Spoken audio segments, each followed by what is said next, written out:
Alhamdulillah wa syukurillah wal khair wa syarru bi masyiatillah la haula wala quwata illa billah. Syukur kita kehadirat Allah Subhanahu wa taala yang telah memberikan kita nikmat iman, nikmat Islam, nikmat panjang umur. Alhamdulillah kita masih dipertemukan, diperjumpakan lagi di majelis rutinat kita, yang mana harapan kita mudah-mudahan dari apa yang kita jalankan, dari apa yang kita niatkan selama ini, semoga selalu dijaga oleh Allah Subhanahu wa taala dan dijadikan amal kita amal maqbulah mubarakah, ya, hingga kelak bisa diperjumpakan kepada Nabi Muhammad sallallahu alaihi wasallam dalam keadaan bahagia, bangga, penuh cinta. Amin amin ya rabbal alamin. Hadirin yang dimuliakan Allah Subhanahu wa taala, kita kadang-kadang seringkali kedatangan sesuatu hajat yang menggugah kita untuk berubah seketika. Ketika hajat itu nampak seperti mana harus diselesaikan, ya, maka kita dengan sigap, ya, kita dengan cermat, dengan tulus karena ingin menyambut satu hajat itu, kita betul-betul ngerjain itu dengan seksama, yang padahal tujuan dari hajat itu belum tentu sesuai dari harapan kita. Ini hikmahnya, gara-gara ada tujuan, ya, dari sikapnya kita, akhirnya Allah berikan gerakan itu ikhlas. Nah, muncul hikmahnya, sesuatu yang kita persiapkan itu akhirnya jadi rapi, ya, bersih, cakep. Yang tadinya nggak pernah disentuh, yang tadinya nggak pernah kesabak urusan itu, misalnya kalau kaitannya sama rapi-rapi rumah, pojokan itu nggak pernah kesentuh selama setahun. Sudut-sudut ruangan itu nggak pernah kesentuh. Kesentuhnya kapan? Waktu ada momen-momen tertentu yang kita ingin persiapkan penyambutan tamu. Makanya hikmahnya ketika ada hajatan, baru dah tuh kita ngelihat tembok agak kusam, kita pengen kelihatan bersih-bersih. Kamar mandi yang nggak pernah disentuh itu ruangan, titik-titik tertentu kan, mulai kita kasih gosok-gosok dan obat pembersih. Ya, terkadang dari semua yang dilakukan tidak sesuai dengan apa yang memang diharapkan oleh sambutan yang diperkirakan. Nah, ini hikmahnya, ya. Kita juga begitu sama urusan. Kalau ada urusan yang kira-kira belum sampai itu kita pengen tanganin, gara-gara ditakut-takutin, misalnya lu cepet urus tuh, besok nih ada pemutihan, besok ada pembebasan gitu, pembebasan pajak misalnya, itu mulai itu kita serius, ya, kita mulai ngumpulin duit, kita mulai cari persiapan, kita mulai jaga, ya, dokumen-dokumen yang emang harus diurus, ya. Ternyata itu cuma apa? Cuma pancingan doang dari pemerintah. Misal pemutihan, rupanya pemutihan bukan di seluruh negeri, hanya di daerah-daerah yang memang ditunjuk. Itu dikasih kabarnya kapan? Pas detik-detik terakhir. Maaf ya gitu, pemutihan di kota-kota tertentu dulu, akan datang ke kota Anda pada waktunya. Bukan gak datang sih, tapi ditunda pada waktunya. Akhirnya orang-orang kan udah siap-siap dah tuh, beresin dokumennya, ada yang bayar pajak, ya kan, ada yang udah mulai nyari-nyari. Itu contoh-contoh kecil aja. Kalau ada razia misalnya, besok keluarga yang nggak punya kakak komplit, ya, itu nggak dapat sumbangan nih dari pemerintah, misalnya BLT atau apa, ini mulai nih gerabak-gerubuk tuh nyari, dia ke RT RW laporan. Tahu-tahu pada hari hanya BLT kagak dapat juga. Banyak yang begitu kan, banyak yang dapat BLT. Dokumennya udah lengkap banget ya, dari kemarin-kemarin kemana gitu. Itu ada hikmahnya, tapi sebab-sebab itu kita ambil, ya, kita ambil baiknya, ya, itu ada hikmahnya. Ketika kita dibenturkan oleh satu kepentingan atau hajat-hajat tertentu, itu kaitannya sama legalitas duniawi, urusan-urusan duniawi. Gimana kira-kira sama akhirat kita? Kalau besok kira-kira umur kita udah diperkirakan, itu perkiraan umur kita misalnya ada seminggu lagi, Pak, maaf Pak ya, ini nggak ada obatnya, jantung Bapak ini udah detaknya beda, ini iramanya udah nggak bener dah Pak, mohon maaf, ini kenapa, kita juga nggak tahu mengkajinya seperti apa. Kalau bertahan seperti ini kayaknya umur Bapak cuma berapa? Seminggu atau 2 minggu, sebulan atau 2 bulan. Kira-kira kalau udah dikabarin begitu Pak, waduh, luar biasa. Orang kalau punya iman, ya, punya kekuatan agama, pasti dia akan mendekat kepada Allah Subhanahu wa taala, Sang Pencipta. Dia pasti beresin urusan-urusan dunianya. Dia pasti ngamanatin, nguasiatin hal-hal yang baik, yang tidak ingin dibebankan kepada keluarga yang ditinggal. Tuh, kalau dikabarin. Sekarang misterinya apa? Kan nggak dikabarin, jadi misteri jadinya. Maka bagi seorang muslim ketika beribadah harus menganggap bahwa ibadah itu adalah ibadah yang akhir bagi kita untuk kita jalani. Ibadah yang terakhir.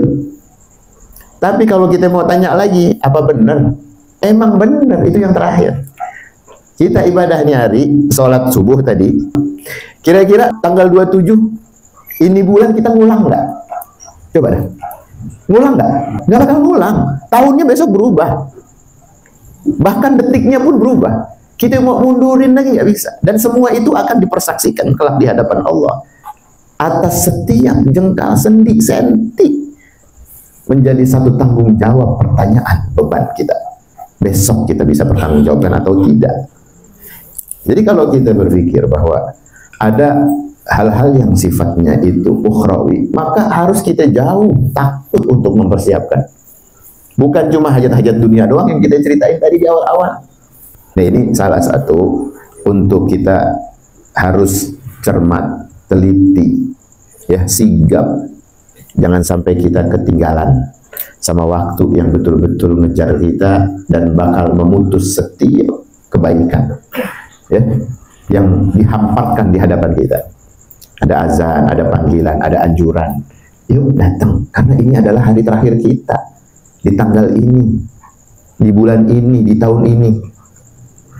Ini terakhir kita. Kita nggak bakal ngulang lagi besok. Kalau kita tahu ini bakal dipampang sepersekian detik yang kita lewatin. Kira-kira gimana apa yang kita pengen? Kan kita pengen yang terbaik. Ya Allah, terima ibadahku pada hari ini ya Allah. Jangan jadikan ini seperti mana kayu yang terbakar, ya, hilang, terhempas, sampai debu tak tersisa. Kita nggak pengen pahala yang kita semangatin ini hari. Gara-gara kita nggak jaga, dia kebakar sama dosa-dosa. Dia kebakar lagi sama takabur, riya, ujub, sum'ah. Akhirnya apa? Akhirnya kan kebakarnya itu hilang, nggak bebekas sebagai debu. Waktu kita dipampangkan itu amal, kita bisa ngomong apa ya coba? Ini kita bicara supaya kita mempersiapkan. Jangan ngeremehin, jangan menunda, ya. Jangan kita sampai membuat diri kita ini nyaman sama kelalaian, sama dosa. Minimal banget ketika ada panggilan azan, kita tergugah. Orang dulu kalau masuk waktu, giliran ada Allahu Akbar, itu ngomongnya Alhamdulillah, masuk sholat. Kita bakal kepanggil sama Allah untuk meraih kemenangan, sampai kemenangan. Hayya 'alal falah itu kemenangan. Hayya 'alas shalah, ketika datangnya kemenangan, kita sebelumnya disuruh apa coba? Disuruh syahadat. Itu kan panggilan azan penuh makna.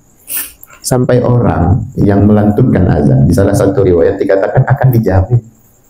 Bahkan badannya itu tidak dimakan oleh tanah. Saking mulianya panggilan azan. Sekarang ada orang manggil, kitanya kurang respon. Kira-kira yang manggil gimana? Kan kesinggung, marah. Nah, ini kalau dipanggil menang dia ogah. Ente bakal menang ini hari. Ente nggak tahu ini hari terakhir ente. Gitu. Kita mikir ini hari terakhir kita. Jangan sampai kita berpikir besok ada lagi hari, besok ada lagi gampang. Enggak. Ya, makanya kalau ada sesuatu yang nggak bisa untuk kita tunda, ya kita jalanin. Ini udah nggak bisa ditunda ini, karena ini hari-hari terakhir kita. Ya, bukan hari terakhir besok mati, bukan. Karena memang hari ini diciptakan untuk kita tidak terulang pada momen tanggal jam yang sama di tahun yang sama, gitu. Bahkan kuku kita yang tumbuh, rambut kita yang tumbuh, kalau udah kepotong, kira-kira balik lagi mundur ke dalam kan enggak? Dia bakal kebuang. Nah itu sama seperti mana waktu yang akan terbuang bila tidak dibangun dan dirawat dengan baik. Tapi kalau dia tersimpan di catatan akhirat kita, maka dia akan menjadi oleh-oleh yang indah, yang besok itu oleh-oleh nemenin kita di alam kubur besok. Ya, di akhirat besok. Dia bakal menjelma menjadi orang-orang atau pelayan-pelayan atau teman, bahkan menjadi syafaat. Kita udah, ya jangan menganggap ini main-main, bukan. Ini bualan, bukan. Kita udah bukan waktunya lagi menganggap satu tausiah atau satu himbauan itu adalah main-main. Besok begini lagi, ya gitu. Jangan. ya, karena keberuntungan itu datang ketika disentuhnya hati oleh hidayah Allah. Gitu. Ini ada kenikmatan sendiri, ada lezatnya dalam beribadah itu, akan nikmat-nikmatnya tadabbur, pendalaman, penghayatan. Ngapain aja kalau ditadabbur enak, ya. Kayak tadi nih, ya, kita ada hal yang kita pengen apa? Kita pengen siapin, ternyata tidak sesuai dari harapan. Tapi karena kita mentadabburi, ya, satu kejadian itu, maka nikmat jadinya. Oh, masya Allah. Jadi kesentuh semua yang kagak pernah kita sentuh. Jadi rapi, ya. Nah, itu dia. Di sebalik itu, oh bagaimana kalau besok didatangkan oleh tamu yang berbau ukhrawi, akan datang kepadamu tamu-tamu agama yang menghampirimu. Apa itu? Tamu-tamu agama apa? Nasihat, ilmu, zikir, kesempatan kita untuk tadabbur, untuk penghayatan. Kita nggak mau datang itu tamu-tamu yang tiap hari kira-kira datang sama kita. Kan kudunya kita siapin dari jauh-jauh hari. Ya Allah, saya pengen tetap sehat, saya pengen tetap istiqomah, gitu. Saya tetap ingin menjalankan apa yang memang menjadi anjuranmu, anjuran guru kami. Akhirnya kita nggak nyanyain, karena jauh mempersiapkan diri. Sehatnya kita tujuan ibadah, rapi-rapinya kita yang pengen istiqomah, gitu. Karena tamu-tamunya Allah, ya, udah di hadapan kita untuk masuk ke dalam catatan amal kita, yakni zikirnya, ya, penghayatannya, ilmunya, kumpulnya kita. Ini kan bukan yang kebetulan, semua itu ada garisannya. Yang tadinya nggak nyampur lama sama kita, sekarang ketemu lagi nyampur sama kita, ya. Mulai mencoba untuk merajut lagi yang dulu mungkin sempat terputus, yang dulu mungkin semangatnya kendor, ya kan? Ya itu kan sama aja kayak kita nyambut tamu dari amal itu, amal ibadah itu. Hikmahnya apa? Akhirnya waktu kita mempersiapkan, kita jadi berberes diri. Kita jadi ngerapihin catatan amal kita, jangan sampai cacat. Efeknya akan datang keberuntungan yang kita merasakan itu di kelak yaumul akhirah. Itu yang pasti bakal kita temuin, dan pasti akan membahagiakan kita pada sambutan-sambutan amal ibadah yang emang Allah kasih dan kita sambut. Itu dapat dipastikan, ya. Bukan bahasanya enggak, itu mah hayalan belaka, agama mah cuma jadi bualan-bualan doang. Enggak begitu. Kita baru aja niat, Allah udah kasih. Allah udah coba menyentuh kita dengan kebahagiaan surga. Apa? Tenang hati kita. Makin banyaknya ilmu yang kita dapat, maklumat yang kita ketahui, cenderung kita itu tenang. Ada masalah apa itu? Allah. Nah itu bocorannya ahli surga. Itu yang pernah kita bahas kan sebelum-sebelum ini. Tenang kita, nggak gerabah gerubuk, nggak panikan. Ya.